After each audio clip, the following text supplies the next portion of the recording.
ಏನು MESನ ಪುಂಡರು ಶಿವಸೇನೆಯ ಪುಂಡರು ಕರ್ನಾಟಕದ ಏನಪ್ಪ ಅಂದರೆ ಕರ್ನಾಟಕ ರಾಜ್ಯ ರಸ್ತೆ ಸಾರಿಗೆ ಸಂಸ್ಥೆಯ ಡ್ರೈವರ್ಗಳು ಮತ್ತು ಕಂಡಕ್ಟರ್ ಮೇಲೆ ಒಂದು ಹಲ್ಲೆ ಮಾಡ್ತಕ್ಕಂಥದ್ದು, ಇಲ್ಲೂ ಸುಳ್ಳದ ಪೋಕ್ಸೋ ಕೇಸ್ಗಳನ್ನು ಹಾಕಂಥದ್ದು ಈ ಕೆಲಸ ಇವತ್ತು ಬೆಳಗಾವಿಯ ಬಾಳೆಕುಂದೆಯಲ್ಲಿ ನಡೀತು. ಅದಲ್ಲದೆ ಇವತ್ತು ಪುನಾಲ್ಲಿಯೂ ಸಹ ಪುನಾದಲ್ಲಿ ಮತ್ತು ಸೊಲಾಪುರದಲ್ಲಿ ಇಲ್ಲಿನ ನಿರ್ವಾಹಕ ಮತ್ತು ಚಾಲಕರಿಗೆ ಒಂದು ಹಲ್ಲೆಯನ್ನು ಮಾಡಿ ಉದ್ದೇಶ ಅವ್ರನ್ನ ಒತ್ತಡ ಹೇರಿ ನೀವು ಜೈ ಮಹಾರಾಷ್ಟ್ರ ಅನ್ಬೇಕು ಅಂತಕ್ಕಂಥ ವಿಚಾರವನ್ನು ಇಟ್ಕೊಂಡು ಅವ್ರ ಮುಖಕ್ಕೆ ಮಸಿಯನ್ನು ಬಡಿದಿದ್ದಾರೆ. ಕರ್ನಾಟಕ ಸಾರಿಗೆ ಸಂಸ್ಥೆಗೆ ಮಸಿಯನ್ನು ಬಡಿದಿದ್ದಾರೆ. ನಾವು ಕನ್ನಡಿಗರು ವಿಶಾಲ ಮನಸ್ಸಿನವರು, ನಾವು ಯಾವ ರೀತಿ ಅಂದರೆ ಇವತ್ತು ನಾವೆಲ್ಲರನ್ನ ಒಪ್ಕೊಳ್ಳುವಂಥದ್ದು ಕರ್ನಾಟಕ. ಆದರೆ ಇವತ್ತು ನಾವು ಅವ್ರಿಗೆ ಎಚ್ಚರಿಕೆಯನ್ನು ಕೊಟ್ಟಿದ್ದೀವಿ. ಇವತ್ತು ಡ್ರೈವರು ಮತ್ತು ಕಂಡಕ್ಟರ್ಗಳಿಗೆ ಸನ್ಮಾನ ಮಾಡೋದ್ರ ಮುಖಾಂತರ ನಮ್ಮ ಧ್ವಜದ ಬಣ್ಣವನ್ನು ಹಚ್ಚೋದ್ರೊಂದಿಗೆ ಅವರಿಗೆ ಎಚ್ಚರಿಕೆಯನ್ನು ನೀಡಿದ್ದೀವಿ. ನೀವು ನಮ್ಮವ್ರ ಮೇಲೆ ಹಲ್ಲೆ ಮಾಡ್ತಾ ಇದ್ದೀರಿ, ನಾವು ನಿಮಗೆ ಸನ್ಮಾನವನ್ನು ಮಾಡ್ತಾ ಇದ್ದೀವಿ, ಇದು ನಿಮಗೆ ಎಚ್ಚರಿಕೆ.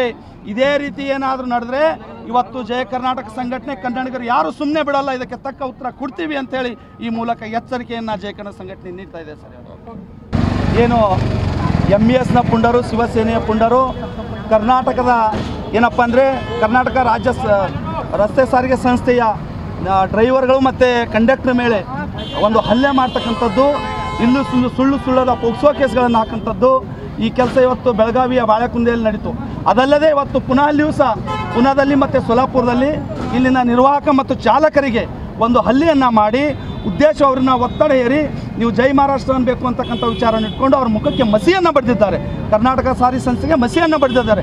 ನಾವು ಕನ್ನಡಿಗರು ವಿಶಾಲ ಮನಸ್ಸಿನವರು, ನಾವು ಯಾವ ರೀತಿ ಅಂದರೆ ಇವತ್ತು ನಾವೆಲ್ಲರನ್ನ ಒಪ್ಕೊಳ್ಳುವಂಥದ್ದು ಕರ್ನಾಟಕ. ಆದರೆ ಇವತ್ತು ನಾವು ಅವ್ರಿಗೆ ಎಚ್ಚರಿಕೆಯನ್ನು ಕೊಟ್ಟಿದ್ದೀವಿ.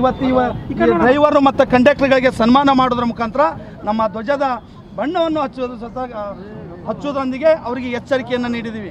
ನೀವು ನಮ್ಮವ್ರ ಮೇಲೆ ಹಲ್ಲೆ ಮಾಡ್ತಾ ಇದ್ದೀರಿ, ನಾವು ನಿಮಗೆ ಸನ್ಮಾನವನ್ನು ಮಾಡ್ತಾ ಇದ್ದೀವಿ, ಇದು ನಿಮಗೆ ಎಚ್ಚರಿಕೆ. ಇದೇ ರೀತಿ ಏನಾದರೂ ನಡೆದ್ರೆ ಇವತ್ತು ಜಯ ಕರ್ನಾಟಕ ಸಂಘಟನೆ ಕನ್ನಡಿಗರು ಯಾರು ಸುಮ್ಮನೆ ಬಿಡಲ್ಲ, ಇದಕ್ಕೆ ತಕ್ಕ ಉತ್ತರ ಕೊಡ್ತೀವಿ ಅಂತೇಳಿ ಈ ಮೂಲಕ ಎಚ್ಚರಿಕೆಯನ್ನು ಜಯ ಕರ್ನಾಟಕ ಸಂಘಟನೆ ನೀಡ್ತಾ ಇದೆ. ಸರ್.